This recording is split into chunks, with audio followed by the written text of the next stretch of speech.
Talk Shoes. Recorded live. What's up, everybody? Welcome to Travis and Vic's Drunken Horror Adventures. I'm Travis. I'm rolling solo tonight. Vic is at a wrestling show, possibly going to intermission soon. He may call in. He may not. But regardless, it's a big night. It is the main event of May, which means that we're talking true crime. It's our favorite subject. As much as we love horror, our true crime topics are our favorite. And a familiar guest is coming back tonight in the form of Kevin Maurice Sullivan. Yeah, we like to throw out the Maurice because once upon a time I asked him what the middle name was because he had Kevin M. Sullivan, not to be confused with the wrestler Kevin Sullivan, the Taskmaster. But Kevin has written multiple books on true crime. We've had him on for the Bundy trilogy, and now we've got him on for Through an Unlocked Door, In Walks Murder. And he's coming in right now. What's up, Kevin? Hey, how's things going tonight?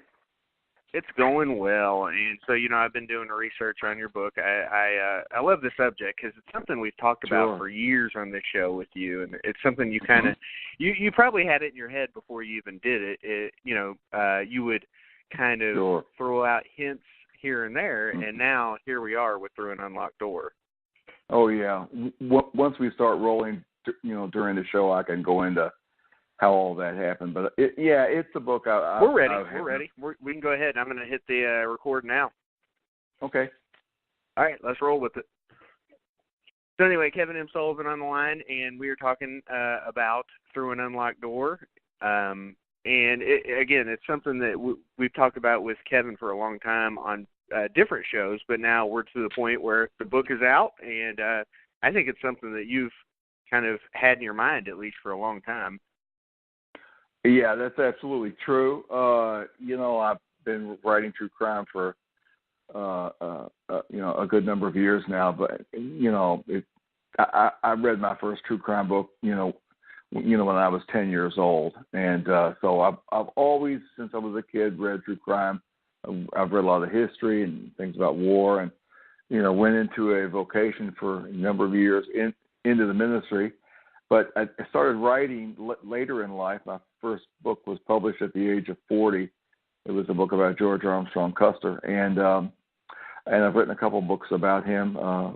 One, the first book, A Personality Study, and then a full biography in 2013 of Custer. But all my other books were and are true crime, and I used to occasionally, have articles appear in Snitch, which was, out of here in Louisville, and they were in like 6 different states, and they also published in Lexington, and so I would do that. So most of my writing has to do with true crime. Well, this book that I have written now and was published in April of this year, it's something that I have wanted to do for many, many years.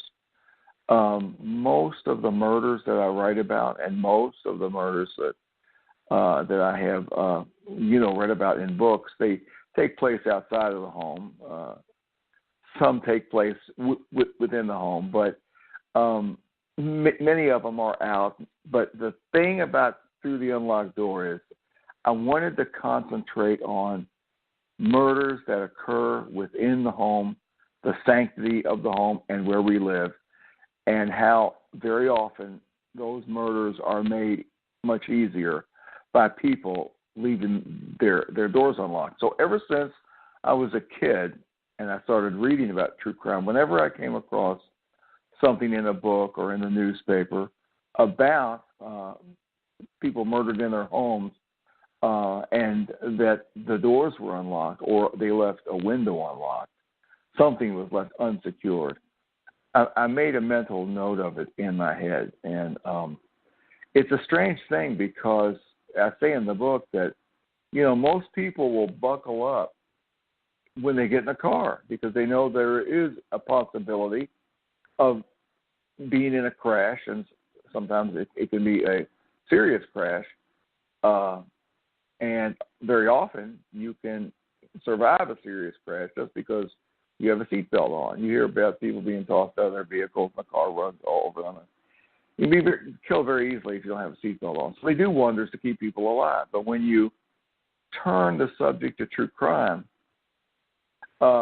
many people don't even consider the possibilities that anything bad could happen to them. And the thing about the normalcy of life is this. I have thought for years that, and I like using the phrase, everything is normal until it's not. And you can be sitting in your home and everything is normal. It's the sanctity of your home. And people are not allowed to come into that home unless they're invited. But if you're awakened in the middle of the night by somebody with a gun or a knife, and they have you, it's like it's their home now. And they'll call the shots whether you live or die. Well, no one should ever make it easy on getting into your home by having an unlocked door or window. But you'd be amazed at how many people lay their heads down at night and they don't lock their doors, and they don't feel like they need to lock their doors. And some people refuse to lock their doors. I write about one case where the lady said, I refuse to be a prisoner in my own home. I'm not going to live that way. And she was murdered. The killer came in through an unlocked door. So it's a psychological thing with me. It's hard. Since I grew up, we locked our doors at night. From the time I was a child, I couldn't imagine going to sleep at night without locking our doors. It's amazing for me to see this occur. And I've written, it's a funny thing because I wanted to write about this book, but it never, ever worked out. But it was always in the back of my mind. Well, my first true crime book that was published by McFarland, and they published my book, The Bundy Murders: A Comprehensive History. And they had been wanting me to write a book for them again for a number of years now, and it just never worked out. I've got various publishers, and it's just something that just never worked out. Well, they started a new imprint and called Exposit Books, and they contacted me, and so we worked out a deal. I told them what I would like to write about. I finally decided that I would like to write this book through an unlocked door. They liked the idea, and we signed a contract, and so I started writing this book. And I didn't even include all the many cases that I'd heard about, while growing up. But I used a lot of cases. Many cases people will have heard about, and others maybe they haven't heard about, but I've used more recent cases. And anybody that reads the book will, I think the first story in the book is about Alec Kreider, who was a 16-year-old kid in Pennsylvania, and he had been wanting to commit murder for a long time. It was rising up within him. He didn't tell his parents about it. He didn't tell anybody.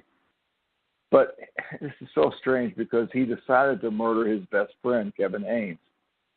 But he didn't want to stop there. He decided he was going to slaughter the entire family. And he knew that the Haynes slept with their house unlocked. So he knew exactly how easy it would be to get in. And sure enough, he got in there and he killed Kevin Haynes and he killed the parents.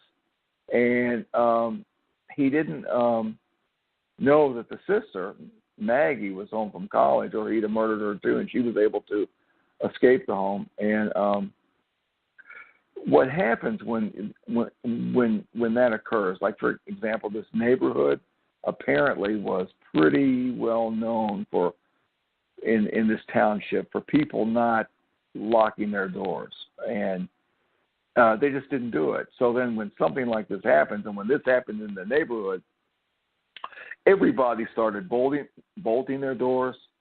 They started adding locks to their doors. If they didn't have a handgun, they purchased one, or a shotgun. If they did have weapons, they bought ammunition. They put in, burglar alarms. One man was so upset, who lived very close by, was filled with such fear, he would pull up a chair up like to the front, like bay window, and he would look out just to make sure nobody was coming. And this is like a hysteria that hits. Now, one would think that the hysteria would calm down and they would continue to lock their doors. But I spoke with the district attorney of that area. Can't remember the fellow's name, but he's in the book. And he said, well, these are quiet areas mostly. And it's true that they started locking their doors, but a lot of people have kind of backed off that now, and they're kind of back to their old ways. Well, you can see it's a psychological thing for me. I stand back from it in awe at how people can go to one level of hysteria and then come back to how things were before. So in other words, when this kid was caught and they knew he wasn't loose anymore, then perhaps in their minds there's no more evil in the world. And, of course, and that's silly to say, but that's how a lot of people think. And so they felt comfortable with leaving their doors unlocked. So it's a strange subject psychologically when you look at it. So the intent of the book is to tell the reader to gather all the cases that I felt like were the most important to tell, and to let each reader know that these things are more common than what people believe, and how desperate the situation can be if you're awakened at night and someone is in your home with a weapon, because that person is in control.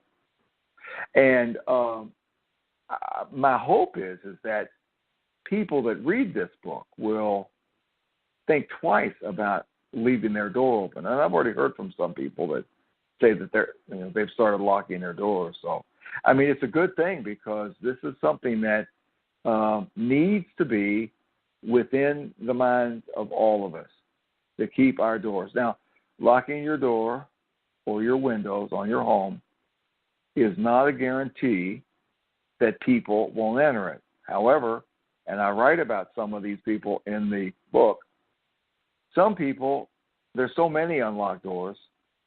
There are a number of people out there who were killers that, in fact, one killer in particular, a guy named Adam Leroy Lane, he had a rule of thumb. He was only going to go into homes where the doors were unlocked. And that's what he did. But when you have to force your way into a home, you're going to make noise.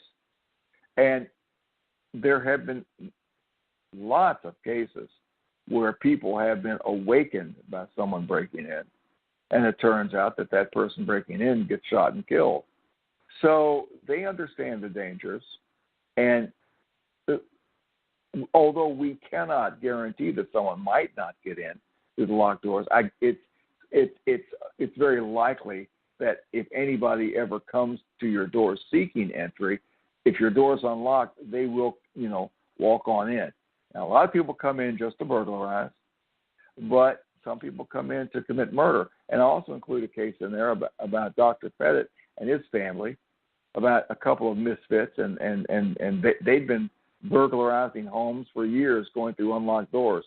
But when they got to the Pettit's house, it included murder, and they murdered the wife and the two daughters. So these things can change on a dime, and they can go from just simple burglars to. So why take the risk?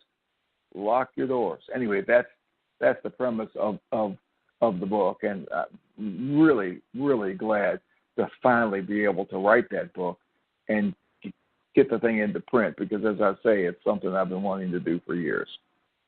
Well, it's kind of interesting because your previous books had always sprinkled in a little bit of that cautionary information in there. Even with the Bundy books, there was, if she had just not done this one thing, she could still be alive today. This book, the entire book, is 13 cautionary tales, is the way I see it. Like, people were asking me what it's about, and I explained, but I prefaced it by saying it's true crime, but it's a cautionary tale of true crime. Yes. It really, when you look at crime, you have to look at what